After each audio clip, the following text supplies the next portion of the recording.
Kasus COVID-19 yang kembali merebak membuat pemerintah Cina memperketat pembatasan di sebagian kota dari Wuhan hingga Xining. Otoritas tempat menutup gedung dan distrik-distrik untuk menghentikan meluasnya wabah COVID-19. Cina melaporkan lebih dari 1.000 kasus COVID-19 baru secara nasional selama 3 hari berturut-turut. Meski begitu, beban kasus COVID-19 di Cina terhitung masih kecil menurut standar global. Dilaporkan bahwa penerapan pembatasan ini cukup membebani ekonomi Cina. Dalam penerapan pembatasan di Cina, pasar keuangan terguncang dan menyebabkan kemarahan publik. Pada Kamis 27 Oktober, Guangzhou, kota terbesar keempat di Cina, menutup lebih banyak jalan dan lingkungan.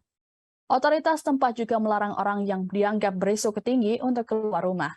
Sementara itu, Wuhan, epicentrum wabah COVID-19 pertama di dunia, pada akhir 2019 melaporkan sekitar 20 hingga 25 infeksi baru per hari minggu ini. Namun demikian, otoritas tempat memerintahkan lebih dari 800.000 orang di satu distrik untuk tinggal di rumah hingga 30 Oktober mendatang. Wuhan juga menangguhkan penjualan daging babi di beberapa bagian kota. Sedangkan di kota Xining, ibu kota Qinghai, terjadi kekurangan pangan dan inflasi harga untuk barang-barang penting. Pejabat pemerintah setempat mengatakan penjual sayur dan buah diminta tutup untuk mengurangi risiko penularan.